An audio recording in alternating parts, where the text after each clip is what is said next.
ইংরেজি খবর ঢাকা থেকে রিলি করে শোনানো হলো। বাংলাদেশ বেতার সিলেট। এখন শুনবেন স্থানীয় সংবাদ। আসসালামু আলাইকুম। বাংলাদেশ বেতার সিলেট সংবাদ পড়ছি ফাইজাবাসী সাকুরেশি। ভয়াল 25শে মার্চ আজ জাতীয় গণহত্যা দিবস। মানব সভ্যতার ইতিহাসে একটি কলঙ্কিত হত্যাযজ্ঞের দিন। ৭১-এর অগ্নিঝরা 25শে মার্চে বাঙালির জীবনে নেমে আসে বিভীষিকাময় এক কালো রাত। এই রাতে বর্বর পাকিস্তানি বাহিনী অপারেশন সার্চলাইট নামে স্বাধীনতাকামী বাঙালির ওপর হিংস্র দানবীর মতো ঝাঁপিয়ে পড়েছিল। আর এদিন বাঙালি জাতি তথা বিশ্ববাসী প্রত্যক্ষ করেছিল ইতিহাসের এক নৃশংস বর্বরতা।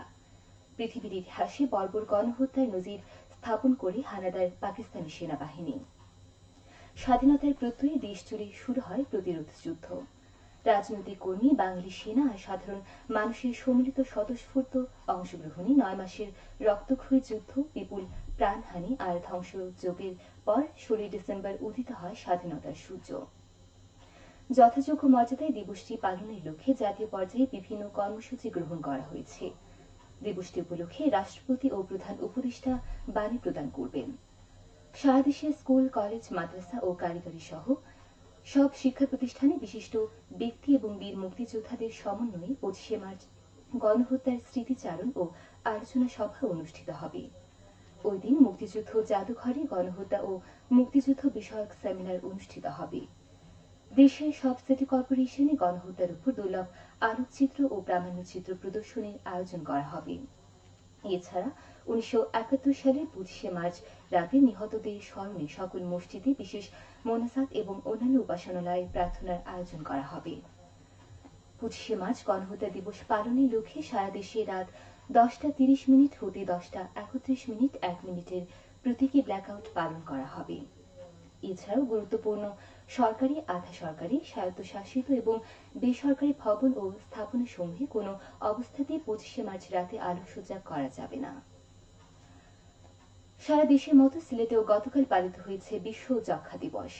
যক্ষ্মা বিষয়ে জনসচেতনতা বাড়ানোই দিবসটির মূল উদ্দেশ্য। এবারের প্রতিপাদ্য হচ্ছে, হ্যাঁ, আমরা যক্ষ্মা নির্মূল করতে পারি। প্রতিশ্রুতিবদ্ধ হন, বিনিয়োগ করুন, বিতরণ করুন। যক্ষ্মা ও ফুসফুসে রোগ বিরোধী আন্তর্জাতিক ইউনিয়নের উদ্যোগে ১৯৮২ সাল থেকে যক্ষ্মা দিবস পালিত হয়ে আসছে। দিবসটি উপলক্ষে মৌলভীবাজারে র্যালি, প্রচার অভিযান, লিফলেট বিতরণ ও আলোচনা সভা অনুষ্ঠিত হয়েছে গতকাল। জেনারেল হাসপাতাল প্রাঙ্গণ থেকে বের করা হয় সচেতনতামূলক র্যালি। এই সময় হ্যান্ড মাইক যোগে সচেতনতামূলক প্রচার অভিযান ও জনসাধারণের মধ্যে লিফলেট বিতরণ করে। পরে হাসপাতাল সভাকক্ষে অনুষ্ঠিত হয় আলোচনা সভা। সিভিল সার্জন মামুনুর রহমানের সভাপতিত্বে অনুষ্ঠিত সভায় প্রধান অতিথি ছিলেন জেলা প্রশাসক মোহাম্মদ ইসরাইল হোসেন। সভায় ডাক্তার, নার্স, স্বাস্থ্যকর্মী, বিভিন্ন এনজিও সংস্থার প্রতিনিধিগণ উপস্থিত ছিলেন। স্বাস্থ্য বিভাগ ও এনজিও সংস্থা হিট বাংলাদেশ যৌথভাবে এর আয়োজন করেন। দিবসটি পালন উপলক্ষে হবিগঞ্জ জেলা সিভিল সার্জন অফিস কার্যালয়ে প্রাঙ্গণ থেকে বের হয় র্যালি। পরে সিভিল সার্জন কার্যালয়ে আলোচনা সভা অনুষ্ঠিত হয়েছে। সিভিল সার্জন রত্নদীপ বিশ্বাসের সভাপতিত্বে সভায় ডাক্তার, নার্সিং স্টাফ এবং এনজিও প্রতিনিধিগণ উপস্থিত ছিলেন। নতুন করে আসতে শুরু করেছে চা বাগানগুলোতে। প্রত্যাশিত বৃষ্টিপাত হয় যথাসময়ে চায়ের গাছে কুড়ি ফুটেছে। আমাদের হবিগঞ্জ সংবাদদাতা জানান, জেলার মাধবপুর উপজেলার চা বাগানগুলোতে স্বল্প পরিসরে নতুন চা পাতা সংগ্রহ শুরু হয়েছে। চলতি অর্থ বছরে দেশে ১০,৩০,০০,০০০ কেজি চা উৎপাদনের লক্ষ্যমাত্রা নির্ধারণ করেছে সরকার। আবহাওয়া অনুকূলে থাকলে চা উৎপাদনের লক্ষ্যমাত্রা পূরণ করা সম্ভব বলে মনে করেন বাগান সংশ্লিষ্টরা।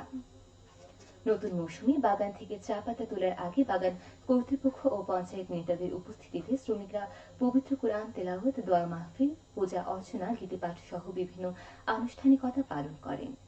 এরপর নাচে গানে আনন্দ উৎসবে মেতে ওঠেন শ্রমিকরা। দেশের ১৬৮টি চা বাগানে ২০২৪ সালে উৎপাদন হয়েছিল ৯৩ মিলিয়ন কেজি চা। লক্ষ্যমাত্রার চেয়ে ১০% কম ছিল। চলতি অর্থ বছরে ১০৩ মিলিয়ন কেজি চা উৎপাদনের লক্ষ্যমাত্রা নির্ধারণ করা হয়েছে। সাবেক প্রধানমন্ত্রী বেগম খালেদা জিয়ার রোগ মুক্তি ও দ্রুত সুস্থতা কামনায় দোয়া ও ইফতার মাহফিল অনুষ্ঠিত হয়েছে মৌলভীবাজারে। আজ বিকালে কেন্দ্রীয় শহীদ মিনার প্রাঙ্গণে আয়োজিত অনুষ্ঠানে বিএনপি সহ বিভিন্ন রাজনৈতিক দলের নেতাকর্মী সহ আলেমুলেমা উপস্থিত থাকবেন। মৌলভীবাজার পৌর বিএনপি এর আয়োজন করে। সিলেটের গোয়াইনঘাট উপজেলার জাফলংয়ে রাতের আঁধারে অবৈধভাবে যন্ত্র দানব দিয়ে পাথর উত্তোলনের দায়ে টাস্কফোর্সের অভিযান পরিচালনা করা হয়েছে। গতকাল জাফলংয়ের জুম্পার এলাকায় এই অভিযান পরিচালিত হয়েছে। অভিযানে অবৈধভাবে পাহাড় ও ফসলের জমি কেটে পাথর উত্তোলনের দায়ে 4টি এক্সকাভেটর সহ 20টি শ্যালো মেশিন ধ্বংস করা সহ একটি এক্সকাভেটর জব্দ করা হয়েছে। ঈদ উল ফিতর উপলক্ষে দরিদ্র ও অসহায় মানুষের মধ্যে উপহার সামগ্রী বিতরণ করা হয়েছে গতকাল মৌলভীবাজারে। Kashinath Alauddin school and college মাঠে উপজেলার 12টি ইউনিয়ন ও একটি পৌরসভায় 2550 জনের মধ্যে একটি করে শাড়ি, লুঙ্গি ও পাঞ্জাবি এবং 250 জন শিশুর মধ্যে শিশুদের উপযোগী পোশাক বিতরণ করা হয়েছে। মৌলভীবাজার জেলা প্রবাসী ওয়েলফেয়ার সোসাইটি এর উদ্যোগ নেয়। সেহরি ও ইফতারের সময়সূচি। সিলেট ও পার্শ্ববর্তী এলাকায় আজ ইফতার সন্ধ্যা 6:09 এবং আগামীকাল সেহরির শেষ সময় ভোর 4:31। সবশেষে আবহাওয়া। সন্ধ্যা 6টা পর্যন্ত পূর্বাভাসে বলা হয়েছে সিলেট সহ পার্শ্ববর্তী এলাকায় আজ কোনো সতর্কবাণী নেই এবং কোনো সংকেতও দেখাতে হবে না। আজ সিলেটে সূর্যোদয় হয়েছে 5:50 এবং সূর্য অস্ত যাবে সন্ধ্যা 6:05। সংবাদ শেষ হলো। আমাদের পরবর্তী স্থানীয় সংবাদ প্রচারিত হবে বিকেল 4:30। শুনলেন স্থানীয় সংবাদ।